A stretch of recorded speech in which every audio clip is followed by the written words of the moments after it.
Ассалаумағалейкум, эфирде сұхбат. Бүгін бізде қонақта Нұрлан Абдуллин. Біз бастаймыз. Нұрлан Абдуллин 1964 жылы 6 қыркүйекте дүниеге келген. Сәулет құрылыс институтының түлегі, еңбек жолын мектепте дене тәрбиесі мұғалімі болып бастаған. Бүгінде Парыз қайырымдылық қоры мен Ала шығармашылық бірлестігін басқарады. Қазақмыс корпорациясы президентінің мәдениет жөніндегі кеңесшісі. Forbes газеттің 2014 жылғы мәліметіне сәйкес шоу-бизнес және спорт өкілдерінің 25-тігінде 19 орынға тұрақтаған. Яғни бір жылдық кірісінің бағасы $1,900,000 құрайды. Нұреке, ассалаумағалейкум. Уағалейкум. Студиямызға қош келдіңіз. Рахмет. Жақында қазақ елі сіздің жақсы концертіңізді көрді. Ағаларымыз 10,000 бесеуіне келіп қопты. Көптен бері көрерменді, жора жолдастарды, жаңаға тума туысқандардың басын жия алмай жүрген, бір көкемде жүрген бір қарызым бар еді, соны өтейін деп, әйтеуір жігіттердің арасында сыбыс кетті. Нұреке, енді 50-ге толып жатсыз, бір жақсылап бір концерт берсеңіз қалай болады деген соң жиналып, 2-3 ай дайындалып, жаңаға репетициямыз бар, ана-мынау дайындық. Оның үстіне жаңаға Лондонда жазып келген бір Күйт аспан бар еді. Мұхида Шайбан деген ең алғашқы сахнаға айтып шыққан әнім еді. Енді сонау 90-шы жылдардан бастап ең алғашқы айтып шыққан әнім еді Мұхида Шайбан. Лондонға барып, сол альбомды жазған кезде атын атау керек болды ғой. Соң еске түсті. Алғашқы ең айтып шыққан әнім Мұхида Шайбан еді ғой. Осы альбомда Мұхида Шайбан деп қойсақ қалай болады деп. Сол жаңаға жинақ бар. Одан кейін Ресей эстрадасына бір шетінен тосқауыл деп айтпай қойып, бірақ сонда да қазір кедендік одаққа кірген соң Евразиатский жаңаға экономический одақта болған соң бізде мысалы ертең Қазақстанның күндері болып жатса, Ресейде, Белоруссия, тағы басқа елдерде соған лайықты бір жақсы бір әндер жинағын жасайық деп жаңа әндер жазған. Соның бәрін жаңағы сол концертте көрсеттім.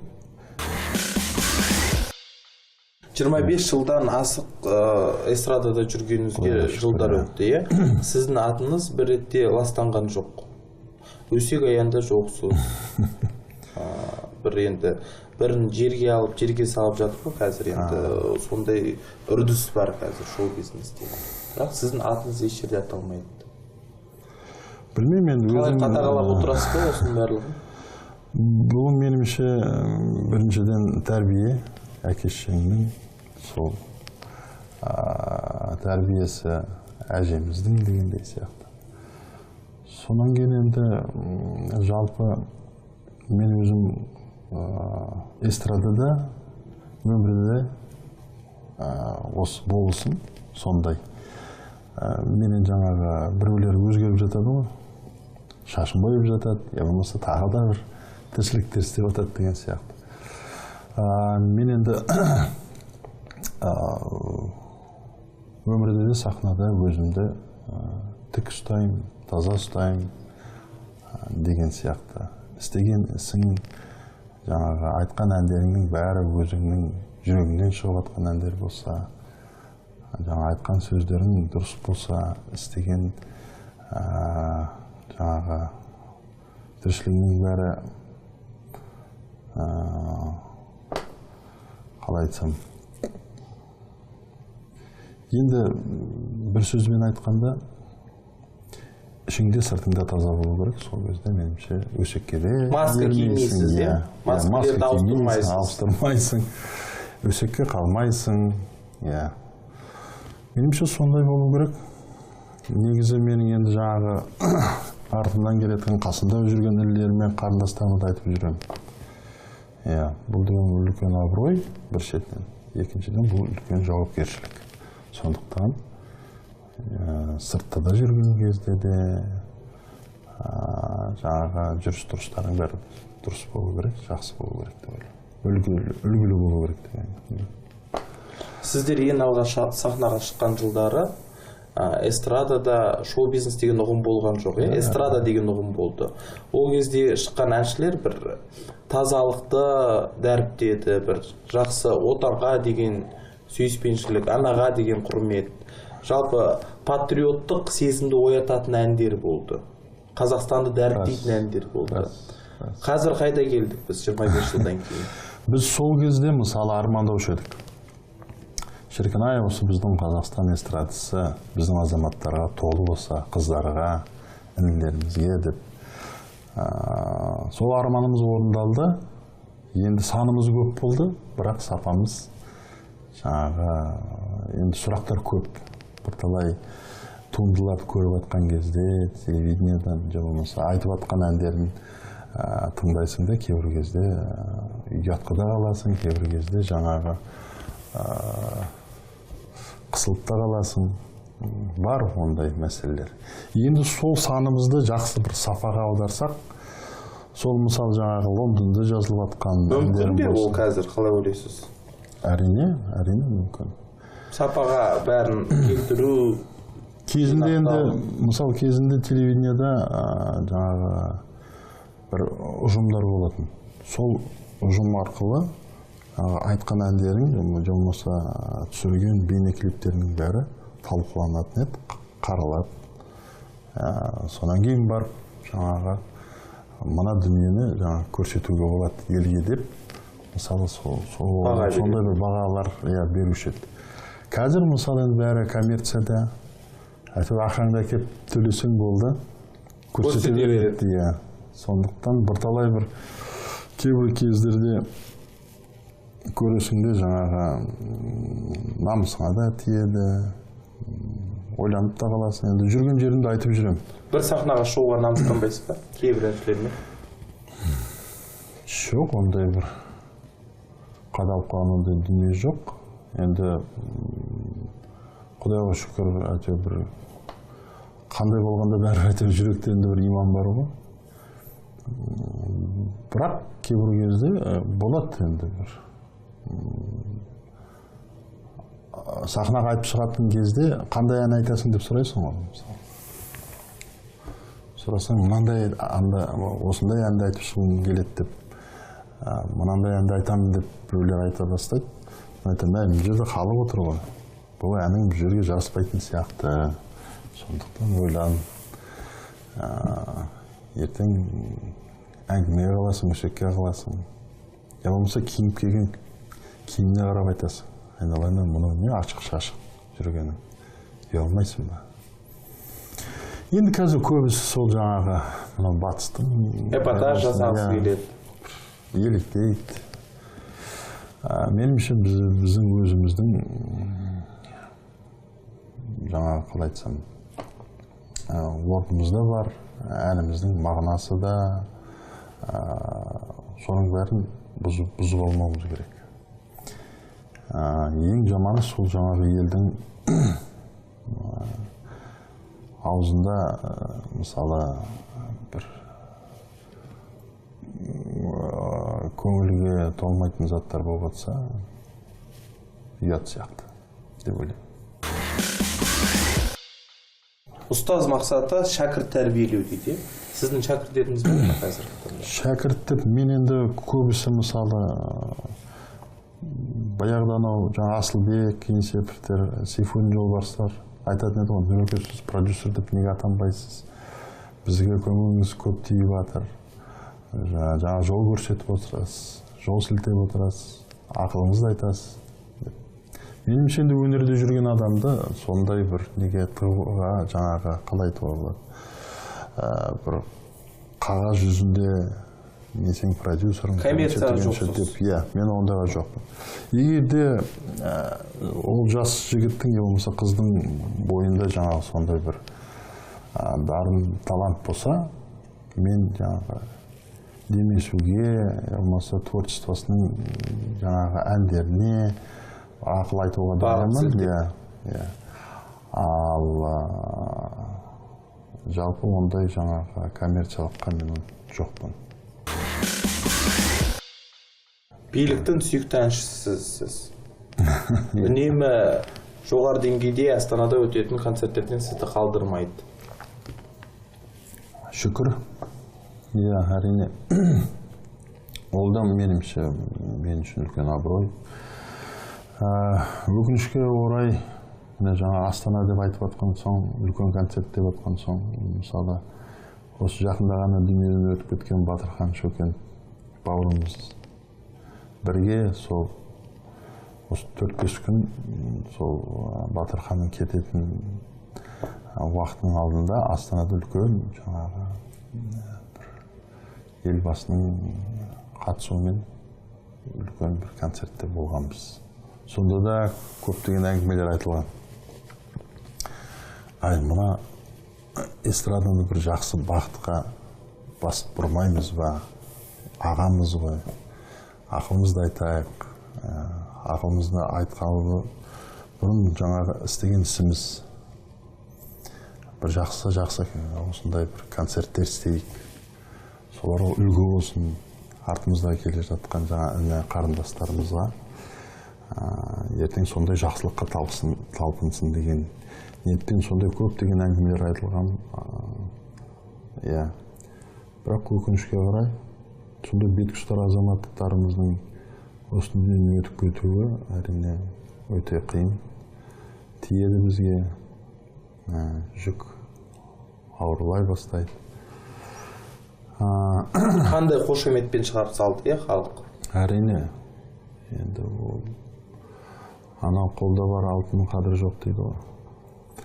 Өзі дүниеден өтіп кеткен соң қазір мысалы енді қадірін енді түсініп отыр.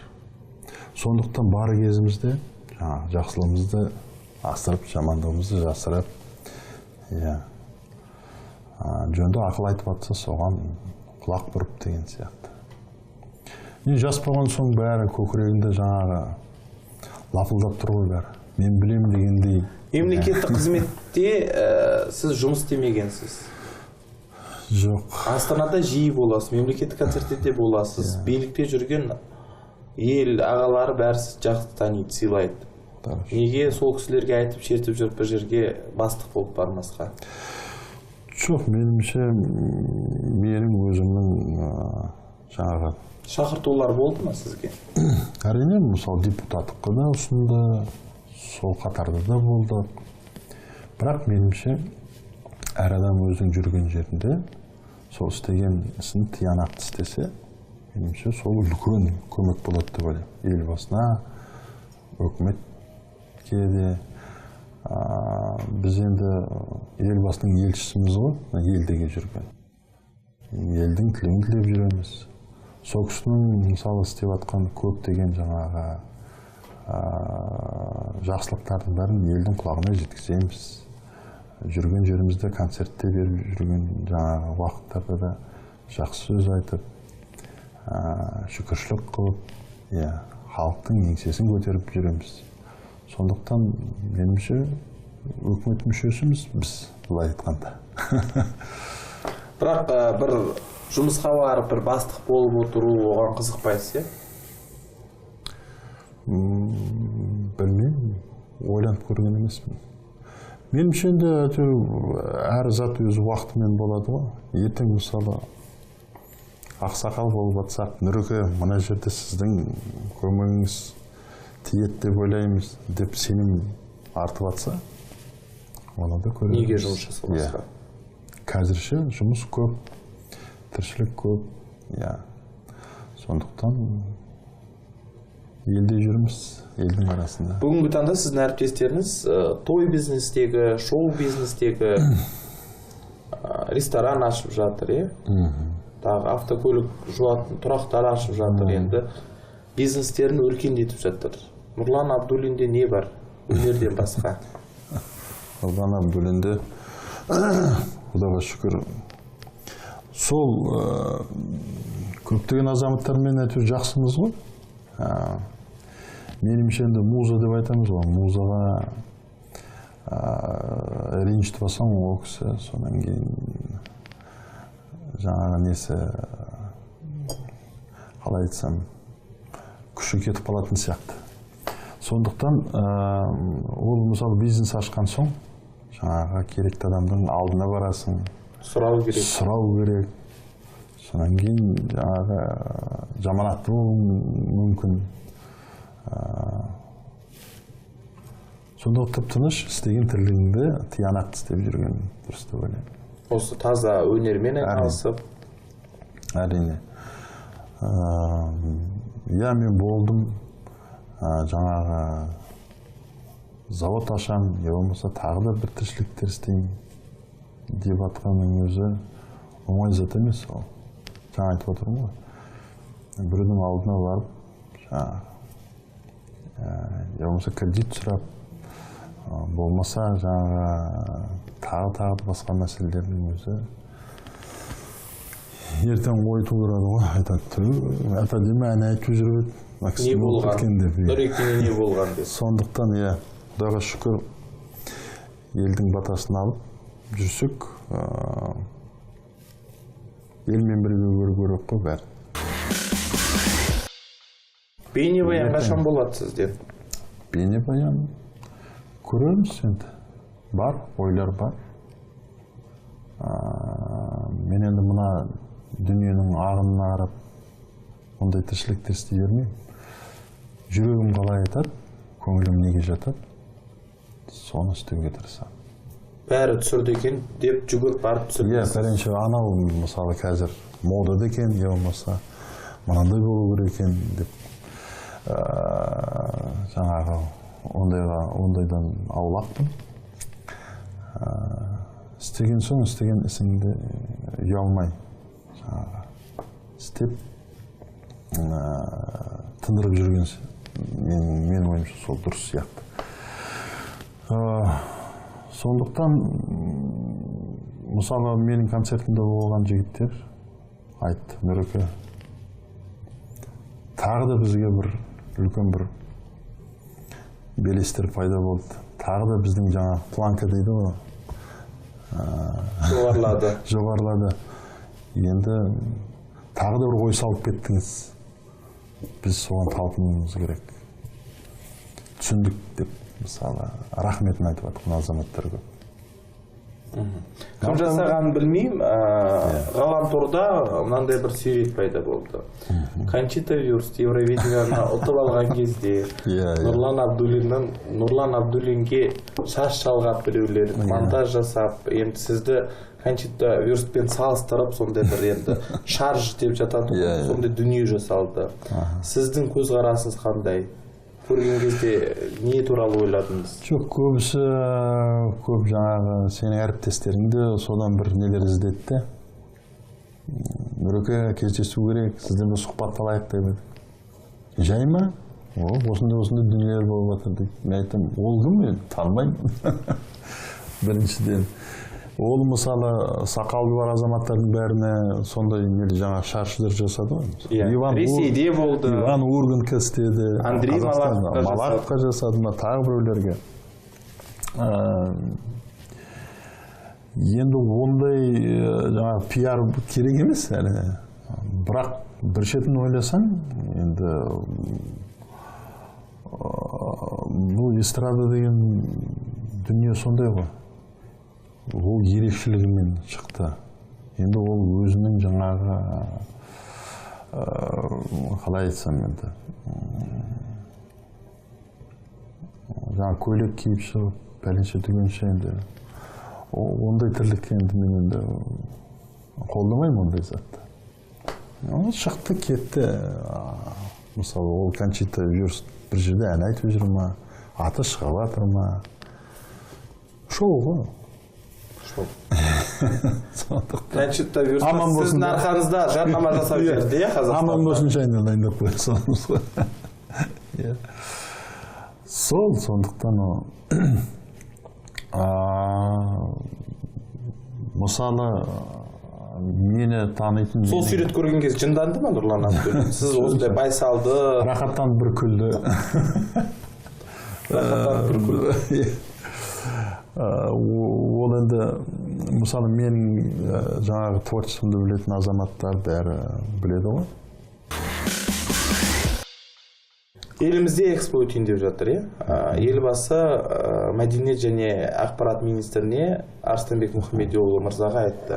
Шетелден біздің шақырмаңдар, отандық өзіміздің әртістерді көрсетіңдер. Бұл Қазақстанды дәріптейтін үлкен жоба. Әрине, міндетті түрде.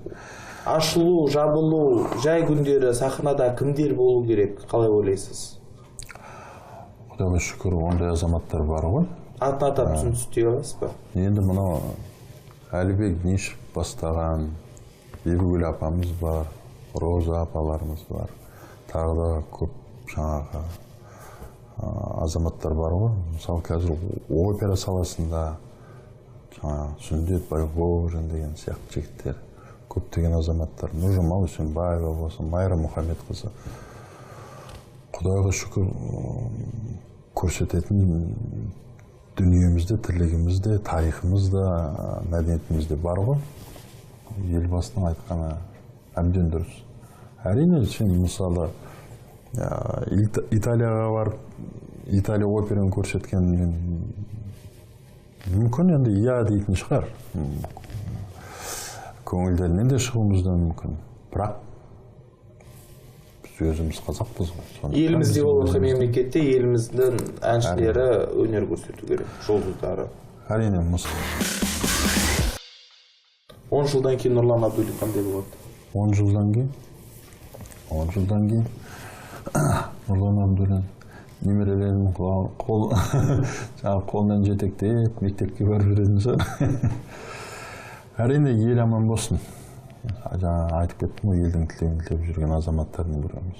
Жан-жақтан мысалы қандай масқаралар болады. Тәуба, шүкіршілік дейміз. Біздің елімізде бейбітшілік болғанына, ауызбіршілікте жаңағы осындай жаңағы өмір сүріп жатқанымыздың бәрі бізге үлкен абырой. Осына төгіп алмай, абыройымызды жоғалтпай осы қалыпта жүрсек, меніңше сол бізге үлкен бақыт деп ойлаймын. Девальвациядан кейін көп өнер адамдары біздің студиямызда болды қонақтан. Біздің бағдарламаның соңында сұрайтын сұрағымыз бар. Девальвациядан кейін гонорарды доллардан теңгеге ауыстырдыңыз ба сіз? Мен негізі ешқашанда гонорарымды теңге болсын, долларға жаңағы теңемейтін. Әрбір мысалы барған жерінде мен айтып та жүрем жаңағы жігіттеріме, інілеріме, қарындастарыма. Барған соң той болсын, жақсылық болсын қандай болғанда. Адал жұмыс істесең, ертең сол адам сені қайтып шақырғысы келеді. Мен үшін мысалы қанша кризистер болды. Маған айтады, Нұреке, сіз үйде отырмайсыз ғой дейді. Мен айтамын, мен абырой үшін жұмыс істедім. Қазір абырой маған қызмет істеп жатыр. Сенің жақсылығың болса, мысалы айтады, Нұрекең қайда? Оның ақшасы қанша деп сұрамайды ешқашанда. Нұрекең болса екен деді. Мен болам қасында. Жаңа қалжыңдап айтамын ғой. Тіпті ән айтқызбасаң, әншілерің көп болса да, мына қонақтарына жаңағы шұбат қымызыңды құйып отырайын. Ертең айтып отырсын. Ой, оны ой отыршы. Нұрекең келіп бізге қызмет істеп жатыр ғой деген сияқты. Ол жаңағы шақырған адамның мысалы көңілінен мысалы шығады деп ойлаймын. Ойлайды, не деген жаңағы адамгершілік, қарапайымдық. Сол, мен айтып отқан жаңағы өзің жаңа сұрақ нетіп отырсың ғой. Елде жаңағы өсекте жоқсыз, сіз туралы жаман сөз айтпайды деген сияқты. Неге десең, істеген ісіңнің бәрі адал болу керек. Сонда тойыңды көп болады, жақсылықта да жүресің. Иә. Мысалы біреулер жаңағы сондай бір шараларда ойбай мен айтам деп жаңағы кеудесіне көйлегін жаңағы жұлып деген сияқты. Сондай тіршіліктер істеп жатады. Айтады, Нұреке, сіз үндемейсіз ғой дейтін айтады. Болса болар, керек десеңіздер шығамын, айтамын. Рахмет сізге, үлкен студиямызға келіп шынайы сұхбат бергеніңізге.